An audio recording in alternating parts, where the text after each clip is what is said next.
In the year 2025, the judiciary heard and determined several cases that significantly impacted the polity.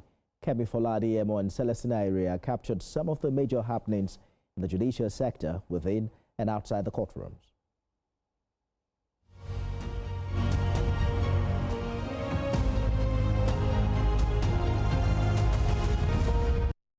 It was a mixed grill of landmark judicial pronouncements on criminal matters ranging from corruption, politics, terrorism, and other alleged offences, as well as civil cases.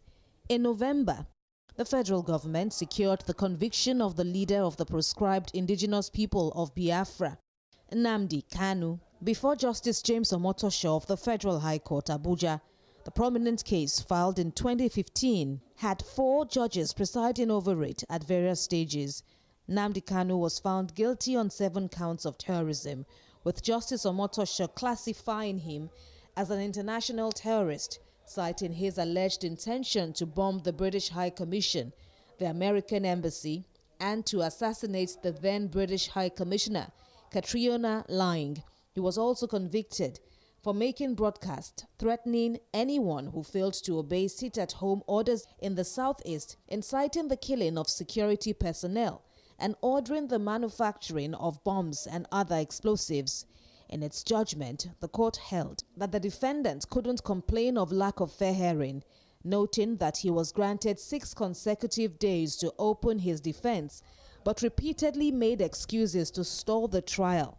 The judge added that despite the court's patience and approval of his request for witness summons, he abandoned the process and refused legal representation provided for him.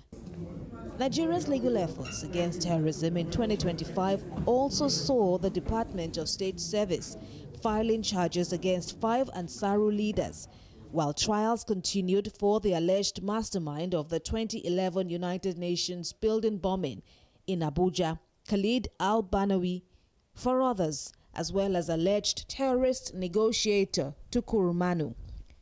In October, the Economic and Financial Crimes Commission, in collaboration with the Nigerian Immigration Service and the Nigerian Correctional Service, deported the final batch of foreign nationals convicted for cyber terrorism, internet fraud, and related financial crimes in Lagos. This brought the total number of repatriated foreigners from the massive 2024 sting operation to 192, including nationals of China, the Philippines, Tunisia, Malaysia, Kyrgyzstan, and Timor-Leste. The Lagos State government urged the Supreme Court to affirm the 2023 conviction of former medical director of the Optimal Cancer Care Foundation, Olufemi Olaleye, whose life sentence for defiling his wife's 16-year-old niece was overturned by the Court of Appeal. The 57-year-old is currently remanded in the United Kingdom over fresh allegations of recording sexual acts involving several women. In December, the Supreme Court, while ruling on the suit challenging the powers of President Bola Tinubu to declare a state of emergency in Rivers State, upheld the president's constitutional authority to declare a state of emergency to prevent breakdown of law and order or descent into anarchy. In a split decision of 6-1, the court held that while the president may suspend elected officials during a state of emergency, such suspension must be for a limited period. Also in December, the Apex Court dismissed the appeal filed by Mariam Sanda, who was challenging her conviction for the murder of her husband, Bilyaminu Bello.